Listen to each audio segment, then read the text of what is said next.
네, 안녕하십니까. 예, 경기 용인시병 더불어민주당 국회의원 정춘숙입니다. 안녕하십니까. 저는 오늘 경제개혁연대, 민주노총, 참여연대, 한국노총 등 노동 시민사회단체와 여러 위원님들과 함께 부실한 스튜어디십 코드 이행 현황을 지적하고 더욱 적극적인 주주권 행사를 요구하고자 이 자리에 섰습니다. 다들 아시다시피 2018년 7월 국민연금기금의 수탁자 책임에 관한 원칙 스튜어디십 코드가 도입되었습니다. 이로써 기업 총수가 소유 지분을 넘어 대부분 경영에 관여하는 기업 지배구조에 대한 사회적 인식 수준을 조금씩 바뀌고 있습니다.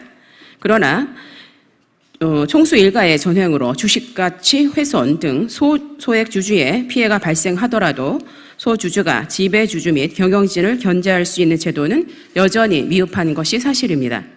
또한 제도가 도입된 지 2년이라는 시간이 지났음에도 불구하고 2019년 대한항공 외에는 제도 이행에 미흡한 모습을 보이고 있습니다. 스튜어디십 코드가 더 적극적으로 운영되어 대주주 일가의 횡령, 배임 등의 전횡을 막고 건전한 기업 지배구조를 만드는 데 이바지할 수 있다면 국민 노후자금의 수익 증대를 통한 복리 증진뿐만 아니라 기업의 지속 가능한 성장을 이끌 수 있을 것입니다. 오늘 이 기자회견을 마치고 국회의원회관 제8간담회실에서 2021년 주주총회 기업 지배구조 개선 방안 모색을 위한 토론회가 있습니다. 기자 여러분께서 많은 관심과 성원을 보내주시기 부탁드리며 자리에 함께해 주신 분들을 소개해 드리겠습니다. 먼저 김남근 전 민주사회를 위한 변호사모임 부회장님 오셨습니다. 네, 정상영 참여연대 경제금융센터 실행위원님 오셨습니다. 네, 노종화 경제개혁연대 연구위원님 오셨습니다. 예, 이동기 민주노총 사무금융연맹 정책위원님 오셨습니다. 네, 박기영 한국노총 사무처장님 오셨습니다. 네, 이지현 한국노총 미디어 홍보본부 실장님, 네, 예, 저쪽에 계십니다. 예, 이기일 금융산업노조 정책국장님, 네, 마찬가지로 예, 그쪽에 계십니다. 예, 김주호 참여연대 팀장님, 네, 그리고 신동화 참여연대 간사님, 네, 다 오셨습니다. 예, 그럼 먼저 예, 김남근 예, 변호사님 먼저 말씀 듣고 예, 여러분의 말씀을 예, 듣도록 하겠습니다. 예. 국민연금은 국민들이 맡겨놓은 막대한 재산을 주식에 투자를 하고 있습니다. 이런 투자 대상 기업의 기업 가치를 극대화하고 그래서 국민연금의 이익을 극대화하기 위해서 적극적인 주주권을 행사하기 위한 그런 기본 지침으로서 스튜어디십 코드를 제정을 해왔습니다.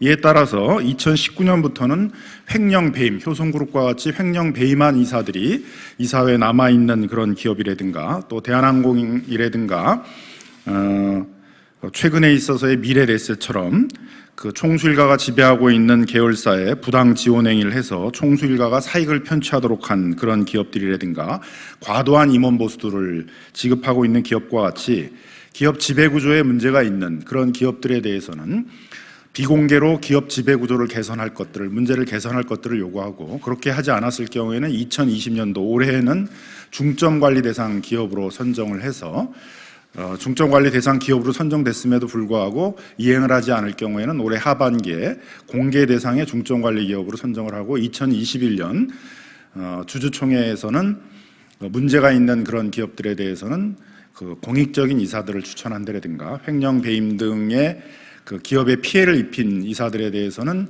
임원에 취임하지 못하도록 하는 정관 변경을 한다든가 또 그 삼성물산 제일모직 부당합병으로 그 국민연금의 조 단위의 그런 피해를 입힌 그런 회사들에 대해서는 주주대표소송을 제기한다든가 하는 그런 적극적 주주권 행사를 하기로 하였습니다.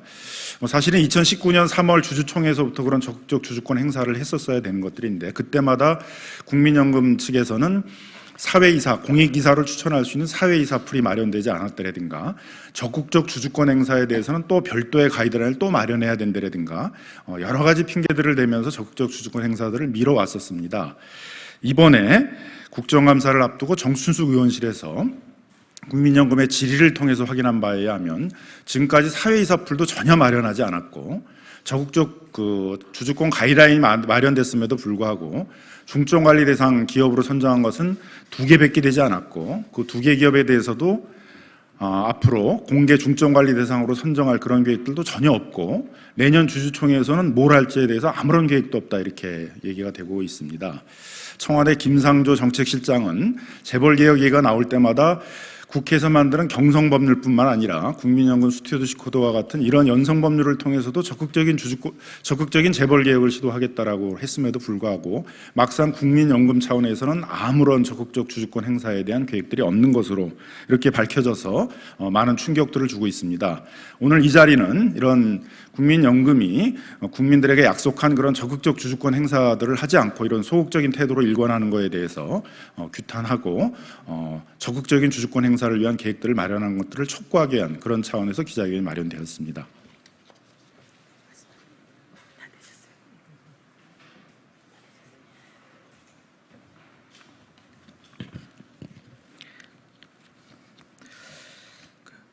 국민연금기금이 스튜어드십 코드를 도입한 것이 2018년 7월입니다. 그리고 그에 따라서 수탁자 책임 활동을 이행하겠다라고 하면서 로드맵을 발표하기도 하였습니다. 그 로드맵에 따르면 2019년도에 이미 그 이사를 추천하고 2020년도부터는 공개적인 그 주주권 행사를 하도록 하겠다 이렇게 발표를 했었습니다. 그런데 실제 현재 이행되고 있는 내용들을 보면 전혀 그렇지 않습니다. 다 잘 아시다시피 그 우리나라가 기업 지배 구조가 아주 후진적인 나라입니다. 그래서 아시아 기업 지배 구조 협회에서 2018년 CG와치라는 곳에서 발표한 자료에 따르면 아시아 12개 나라 중에서 9위에 머무릅니다. 그리고 한국이 이제 코리아 디스카운트다 뭐 이런 얘기도 많이 하는데 그 이유 중에는 이 사회 구조가 아주 후진적인 것 때문에 생기게 되는 여러 가지 안 좋은 현상 중에 하나입니다. 그 이사회 구조 개혁에는 여러 가지 다른 방식이 있겠습니다만은 국민연금의 스튜어드십 코드도 상당히 큰 역할을 할 수 있을 것으로 기대하였습니다. 그에 따라서 국민연금에서도 계속적으로 그런 로드맵을 발표하고 그에 따라서 행사를 하겠다라고 했습니다. 최근에는 그 시행령이 개정되어서 예를 들면 이사 해임에 대한 그러니까 부당 이득을 취하거나 사익 편취를 한 것에 대해서도 아무런 행사를 하지 않는 이사에 대한 해임 의결에 대해서도 적극적인 경영 참가 주주권 행사가 아닌 그냥 일반적인 주주권 행사로 이제 행사할 수도 있게 되었습니다. 국민연금은 좀 더 적극적으로 주주권 행사를 해야 될 것입니다. 그 정춘숙 의원실 자료에 따르면 국민연금이 2018년도에는 2개, 그리고 2019년도에는 22개, 그리고 2020년도에는 4개 회사에 대해서 비공개 대화를 하였다고 합니다. 그런데 2020년 3월에 이르러서 그 4개 회사 중에서 겨우 2개 회사에 대해서만 비공개, 그것도 공개도 아닙니다. 비공개 중점 관리 기업으로 선정했다고 하고 그 예상치 못한 우려가 있는 사안에 대해서는 한 건도 해당이 없다라고 지금 말하고 있습니다. 그런데 잘 아시다시피 지금 작년, 재작년, 올해 더불어서 계속해서 효성이니 대리민이 최근에는 이제 미래에셋까지 포함했죠. 대한항공이니 하는 많은 회사들이 그 기업 주주들의 예상치 못한 사안으로 크게 기업의 가치를 훼손시키고 기업의 이익을 침해한 사안이 발생했습니다. 그럼에도 불구하고 이사회가 그걸 감독해야 될 이사회가 소집되었다는 얘기는 전혀 없습니다. 그렇다면 국민연금은 거기에 들어가서 이사회를 그런 이사들에 대해서 해임을 청구하거나 또는 독립이사를 선임하기 위한 행동들에 나서야 될 것입니다. 국민연금도 자기들이 했던 밝혔던 내용대로 그대로 진행해야 됩니다. 그렇다면 독립적 이사 추천에 대해서는 이미 2019년부터 그 인력풀을 마련하겠다고 하였음에도 불구하고 현재까지도 아무런 인력풀을 마련한 것이 없다는 것이 이번 정춘숙 의원실 자료를 통해서 밝혀졌습니다. 이런 부분들에 대해서는 규탄합니다.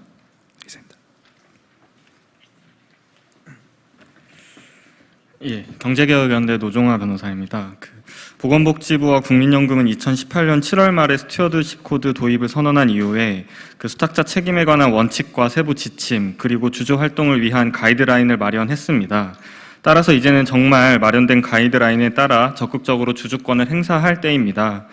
그러나 앞서 말씀해 주셨듯이 국민연금이 얼마나 주주권 행사를 위한 준비를 착실히 하고 있는지는 의문입니다. 그래서 기준이나 지침만 마련해 놓고 제대로 실행할 의지는 별로 없다는 우려를 지을 수 없는 상황입니다. 그래서 그리고 당초에 2020년 이후 제반 여건이 구비된 이후에는 사회이사 후보 추천, 또 주주 제한, 그리고 의결권 위임장 대결과 같은 경영 참여 주주권 행사도 실행하겠다고 국민연금은 밝힌 바 있습니다. 강조했듯이 이제는 스튜어드십 코드의 실행을 위한 원칙과 또 활동 지침, 그리고 가이드라인이 모두 마련되었습니다. 또한 국민연금법 시행령 개정을 통해서 수탁자 전문위원회의 위상과 독립성도 강화되었습니다. 따라서 국민연금은 2021년부터는 당초 계획한 대로 보다 적극적인 주주권 행사를 함으로써 기업 가치와 주주 가치를 도모해야 합니다. 국민연금의 적절하고 또 무엇보다 독립적인 주주권 행사는 협소하고 또 소극적인 주주권 행사로 확보되는 것이 아니라 이미 마련된 스튜어드십 코드와 그 하부 지침을 충실히 적극적으로 이행할 때 확보될 것입니다. 스튜어드십 코드 도입 2주년을 맞이하여 앞으로는 국민연금이 원칙에 충실하면서도 적극적인 주주권을 행사하기를 촉구하는 바입니다. 네, 안녕하십니까. 한국노총 사무처장입니다. 사실 가입자 대표로 국민연금 기금운영위원회에 참석을 하고 있습니다. 사실 이 기금운영위원회가 아시다시피 보건복지부와 국민연금 기금운용본부 위주로 대부분의 내용들이 비공개 내용들이 많아서 전체적인 접근이 현실적으로 더 어려운 게 기금운영위 활동을 통해서 답답한 심정으로 이 자리에 나왔습니다.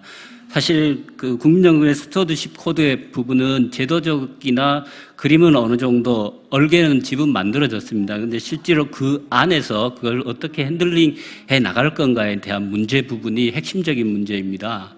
이 부분에서는 어쨌든 사무인력의 보강, 수탁자 전문위원회가 상설 기구로 원래 2월 24일부터 출범을 했는데 실제 인력 보강이나 이런 부분이 좀 전혀 안 돼 있고, 그다음에 그 출범을 했지만 이게 올해 주청 시즌에 대응할 수 있는 시한이 현실적으로 좁아서 그걸 대응하기 어려웠던 지점이 있고, 그다음에 뭐 복지부나 국민연금 기금운용본부나 이쪽은 사실은 코로나를 핑계로 원래는 아마 주청에 대한 대응 활동을 거의 하지 않았다시피 한 게 현실적 좀 내용으로 보입니다.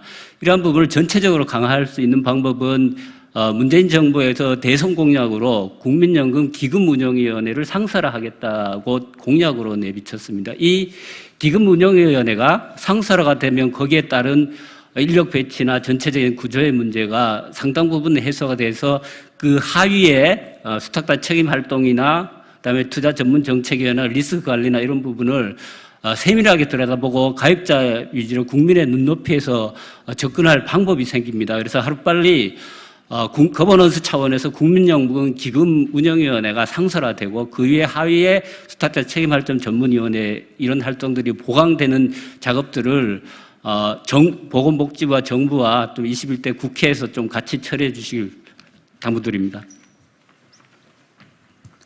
민주노총 전국사무금융연맹 금융정책위원장을 맡고 있는 이동기라고 합니다. 고령화, 저금리 플러스 코로나 사태가 겹쳐서 앞으로 국민연금이 제대로 행동을 하지 않으면 국민의 노후 재산이 보호될 수 없는 상황입니다. 그렇기 때문에 국민연금이 제대로 지금까지 2년의 성과는 스튜어드십 집사복은 입었지만 집사의 정신은 가지지 못했다라고 평가할 수 있겠습니다. 국민연금이 이러할진데 다른 ESG 펀드나 우리나라의 연금들이 도대체 무엇을 보고 배우겠습니까? 국민연금이 적극적으로 주주 행동을 개선하지 않는다는 것은 국민의 노후 재산에 대한 책임을 방기하는 것이고, 그로 인한 영향은 지금 더불어민주당에서 뉴딜 펀드에서 퇴직 300조에 달하는 퇴직연금조차 부어넣고자 합니다. 그래서 국민연금부터 개혁하지 않으면 많은 국민들의 재산들이 제대로 보호받지 못할 것이다. 그래서 국민연금부터 시작해서 대한민국의 모든 펀드들이 이제는 국민의 재산이라는 측면에서 공적연기금부터 솔선수범에 나서기를 바라고요. 그러기 위해서는 방금 말씀하신 국민연금의 기금운영위원회 구성부터 바꿔야 된다고 생각합니다. 대부분이 사측 인사 혹은 경영진 인사로만 되어서 비례적 균형, 평등이 이루어지지 못하고 있습니다. 시민사회와 노동계의 더 적극적인 참여가 이루어질 수 있도록 했으면 좋겠고요. 더불어민주당에서 추진하고 있는 뉴딜 펀드도 수탁자 책임 혹은 주주행동 스튜어드십을 도입하지 않은 운용사들한테는 뉴딜펀드 투자하지 못하도록 만들어야 됩니다. 그래서 우리가 추진하는 정책에서부터 국민의 재산을 보호한다는 마음으로 정책을 추진해 줄 것을 부탁을 드리겠습니다. 감사합니다. 네. 이것으로써 국민연금 공단의 적극적인 주주권 행사 임무방기 규탄 기자회견을 마치고요. 이제 위원회관에서 2021년 주주총회 기업구조 개선 방안 모색을 위한 토론회를 갖도록 하겠습니다. 예, 경청해 주셔서 감사합니다. 마치겠습니다.